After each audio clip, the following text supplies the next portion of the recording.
Welcome to the 2021 International eConference on the Historical Jesus. Now, today's theme, with the exception of a couple of presentations, is all about a discussion on what's known as Jesus mythicism. My name is Dr. Darren Slade, and I'm the president of the Global Center for Religious Research, which is hosting this year's academic conference. And one of the great things about GCRR is that you're being joined by students and scholars and specialists from all over the world, right from the comfort and safety of your own home. I want to remind everybody that there is a downloadable PDF file that was created specially for you and this conference by the Scholars Choice Organization. So 4 separate book publishers, including Baker Academic and SBL Press, have given each of you a special discount code up to 40% off to use on books related to the historical Jesus. So all you have to do is go back to the GCRR website, go back to the Historical Jesus event webpage, and click on the Scholars Choice logo that's near the top of that webpage, and you'll be able to download the PDF. And the last thing I want to talk about is the Global Center for Religious Research has established the most comprehensive international research group to study the causes, manifestations, and treatment options for those suffering from religious trauma. The GCRR has built a team of approximately 30 licensed psychiatrists, therapists, sociologists, university researchers, religion scholars, and PhD candidates from all over the world, most of whom specialize in the field of trauma research. But we have a really big problem. See, in order for victims of religious trauma to receive help, we need to arrive at a place in our culture where religious trauma is accepted as a real mental health condition. And unfortunately, the academic study of religious trauma remains in its infancy when compared to other studies in mental health. That means there are no exhaustive empirical studies to support what we've all experienced in the tens of thousands, that religious trauma exists and is a chronic problem in many religious traditions. So as it stands, really only anecdotal case studies have been published, but nothing substantially empirical. And GCRR intends to correct this gap of knowledge by offering an interdisciplinary and scientific examination of religious trauma. And we're hoping to get your help in supporting this project. We've set up a GoFundMe page in order to crowdsource the world's very first comprehensive sociological study on those traumatized by religion in order to help set the stage, the foundational data from which other researchers and counselors can build on in order to get people who suffer from trauma the help that they need. The reason we've set up a GoFundMe is because, unfortunately, all federal funding to mental health research has come to a screeching halt. And so that's why we've turned to the public for help. All you have to do is go to GoFundMe.com and search the phrase religious trauma sociological study, or you can click on the link that I'll put in the chat box here shortly. Now, with all that said, I'm really happy to be able to present to you and introduce my good friend and our next presenter, Dr. Morgan Rempel. He's going to be presenting on Strauss, Nietzsche, and Dostoyevsky, searching for the Jesus of history. Now, Dr. Rempel is an assistant professor in the Department of Philosophy and Religion at Georgia Southern University in Savannah. He's the author of Nietzsche, Psychohistory, and the Birth of Christianity. He also has published articles on ancient philosophy, continental philosophy, philosophy and film, and Holocaust studies. Now, I'm really excited to hear this because studying Dostoyevsky and Nietzsche are 2 personal favorites of mine. So with that, Dr. Rempel, you have the floor, sir. Good, thank you, Darren. I just put the title of the 2 books that I'm focusing on in the chat, so I hope that you can see them.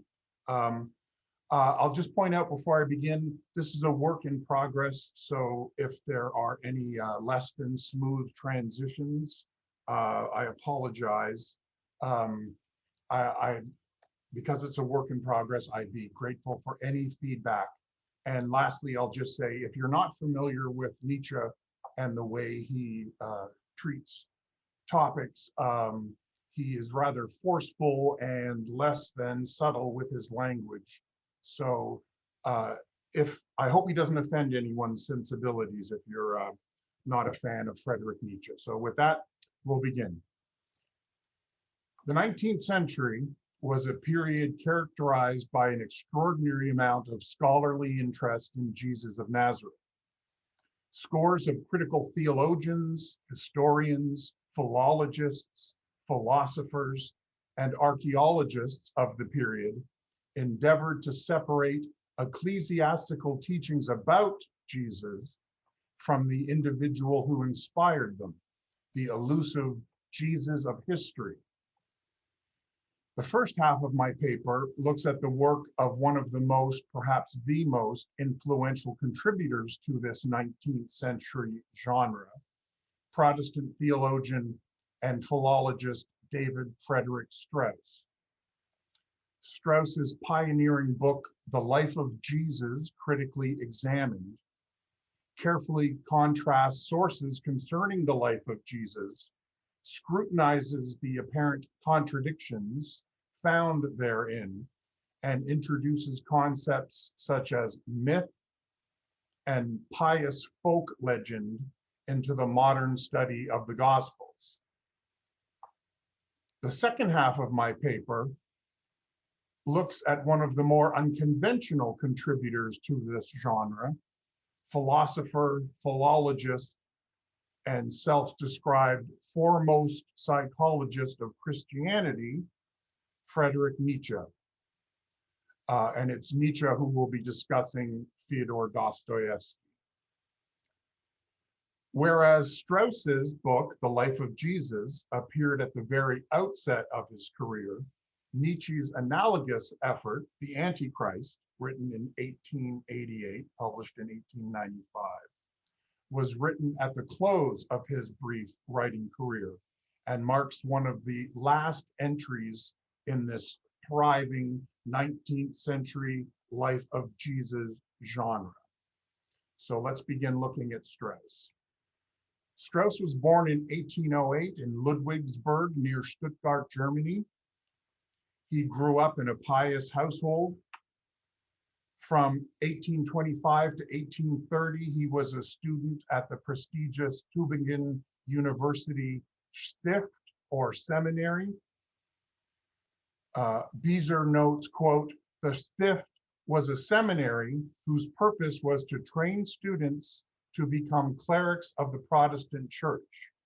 For 5 years, they received a thorough education in theology, the Bible, ecclesiastical history, Greek, Latin, and Hebrew.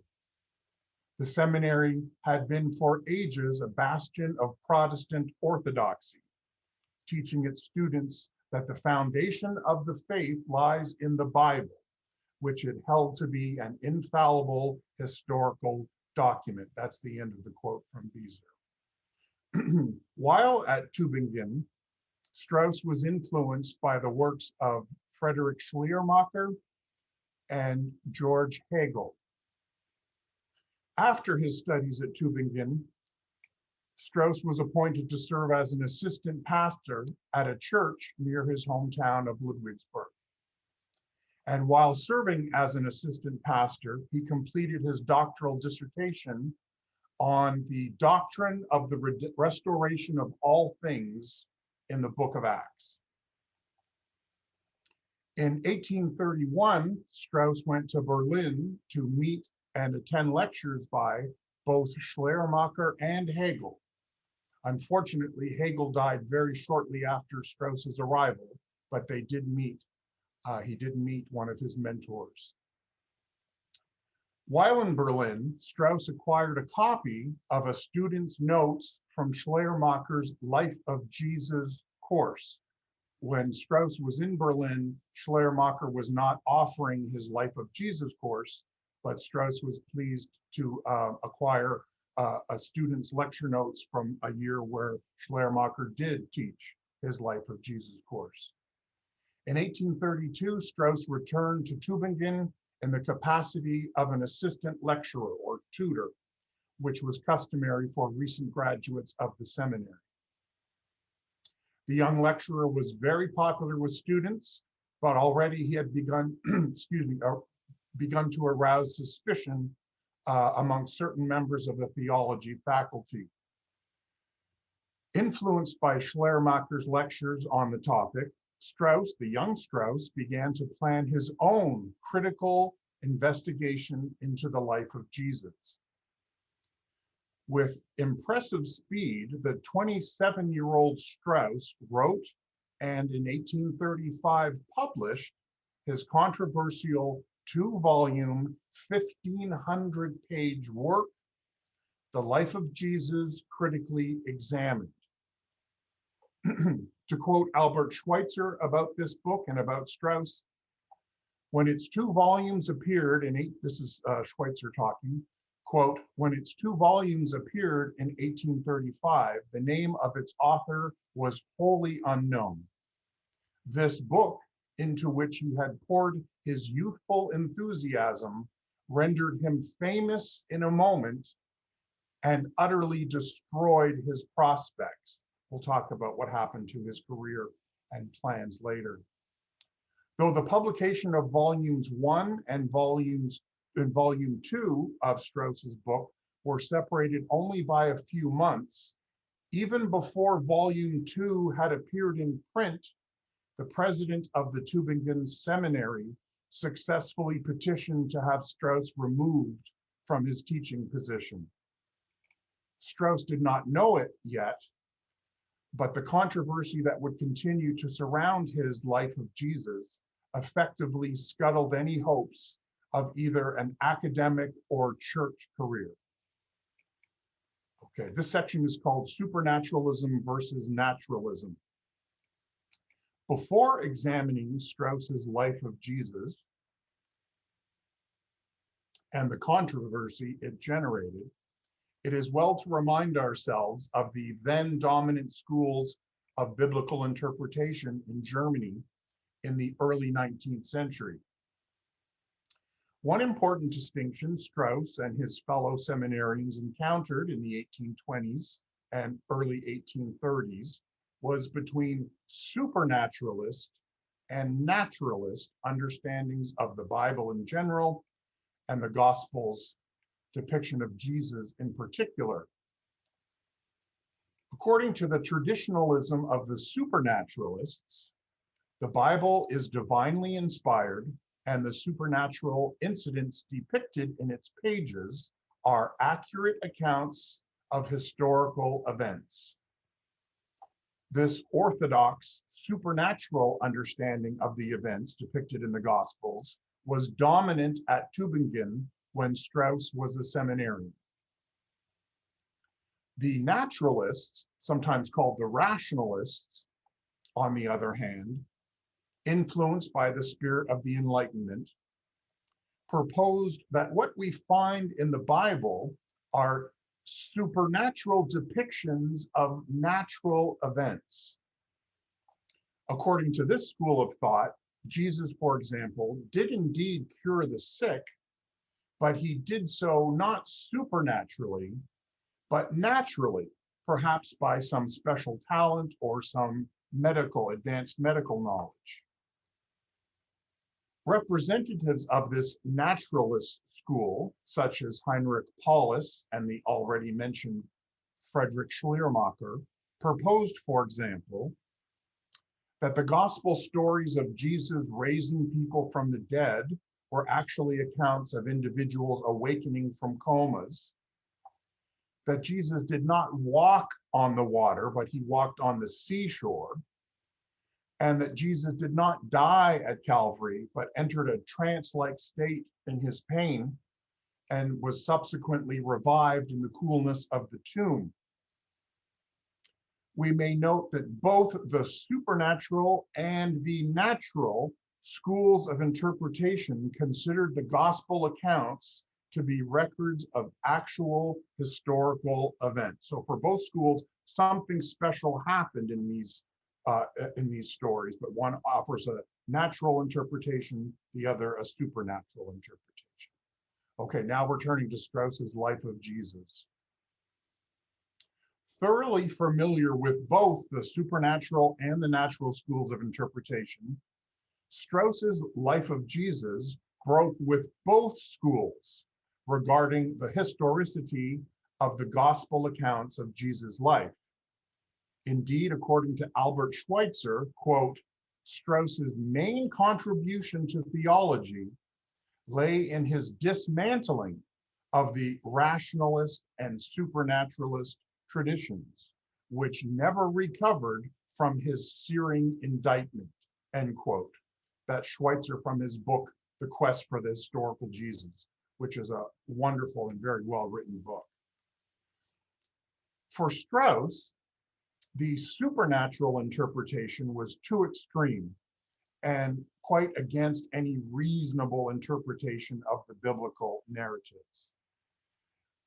And the rational or naturalist interpretation he found distasteful, and that it sometimes descended to the level of the absurd.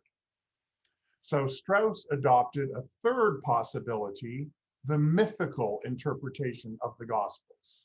We're going to look briefly at his method. Though Strauss's book, The Life of Jesus, would prove to be controversial, there was nothing particularly revolutionary about Strauss's method.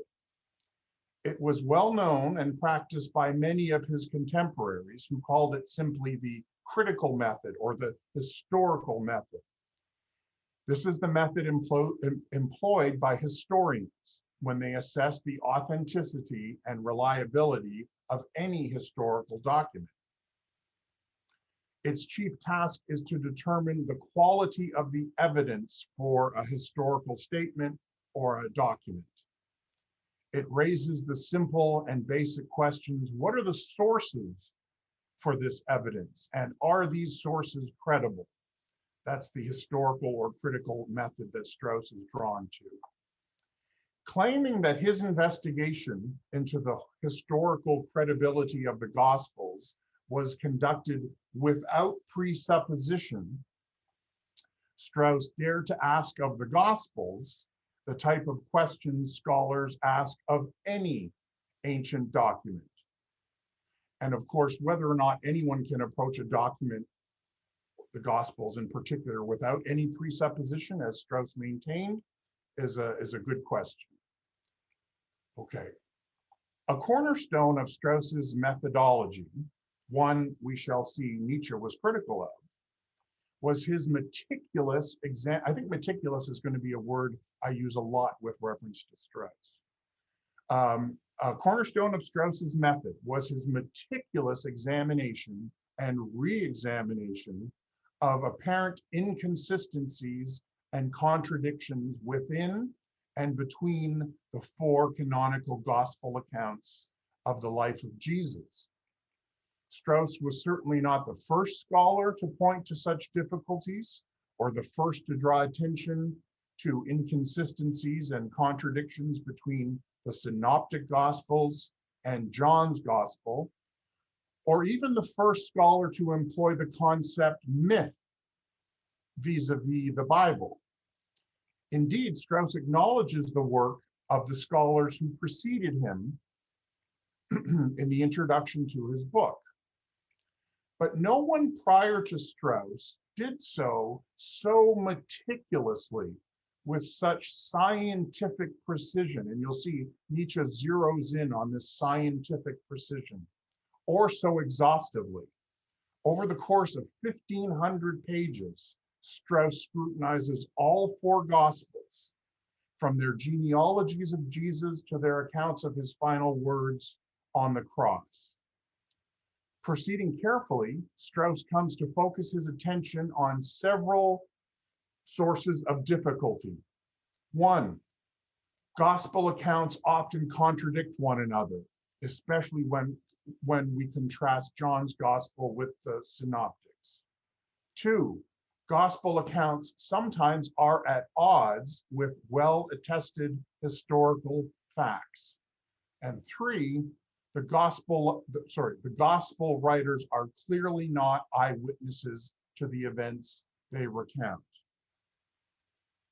With respect to the matter of miracles, we may note that Strauss, in the first edition of his Life of Jesus at least, does not discount the possibility of miracles, concluding rather that the miracle stories in the Gospels cannot be verified and cannot qualify as historical facts per se. I'll just say parenthetically, Strauss wrote, there were 4 different editions of his Life of Jesus critically examined. And volume 1 differs from volume 3, and volume 4 returns back to the prototype of volume 1. Initially, he tried to soften his stance as a result of all of the negative attention it was getting. And then in volume 4, the 4th edition, he was so ostracized and frustrated, he adopted a more hardline position. Anyway, in the first edition, at least, he leaves the door open to the possibility of miracles, but he really says he's not going to get into it. Strauss's verdict. Strauss concludes that the New Testament representation of Jesus cannot be regarded as trustworthy history. Influenced by Hegel's distinction between form and idea, Strauss proposes that the secondhand stories about Jesus we encounter in the Gospels are best characterized as pious legends or myths circulating after his death among early Christian communities. For Strauss, these mythical narratives constitute the form of the Christian message. Behind these culturally influenced myths lie the ideas or the content of the Christian message. And again, that's a distinction he seems to inherit from Hegel.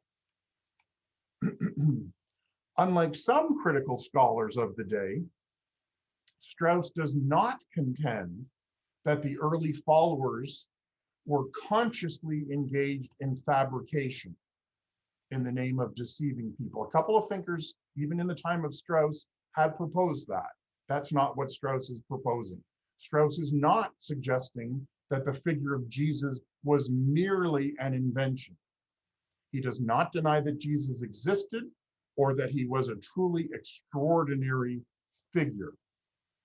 Incidentally, he doesn't explicitly deny the divinity of Christ, but that is certainly the sense one gets from reading Strauss, denying the divinity of Christ. But he doesn't, at least I don't see him explicitly denying it.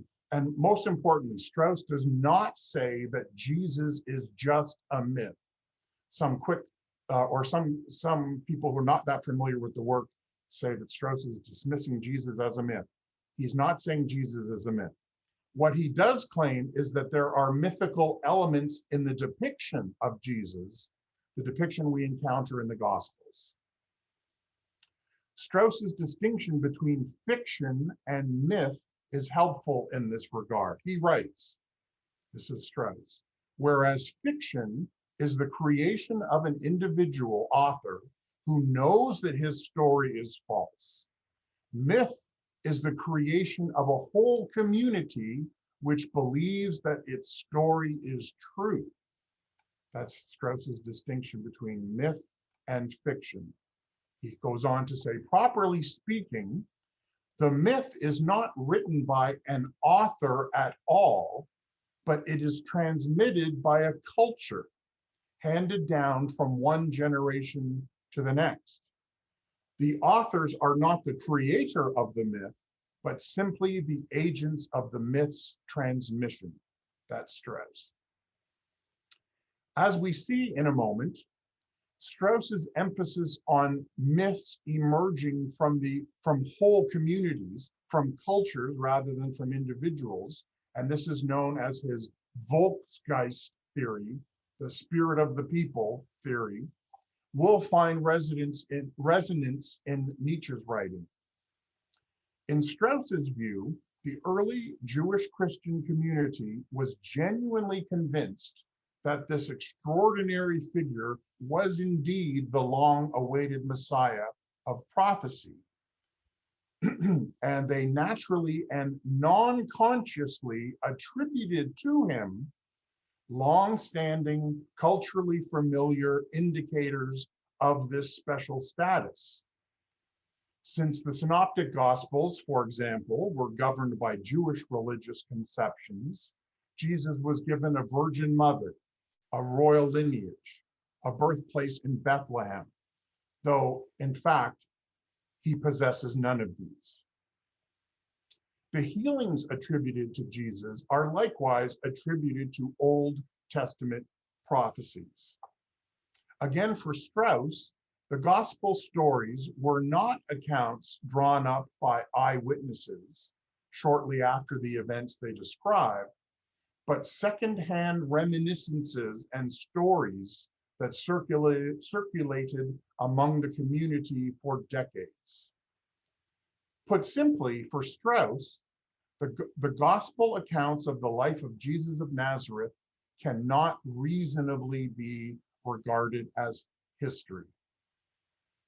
And as noted, Strauss's ideas concerning the veracity of the gospel stories generated considerable controversy.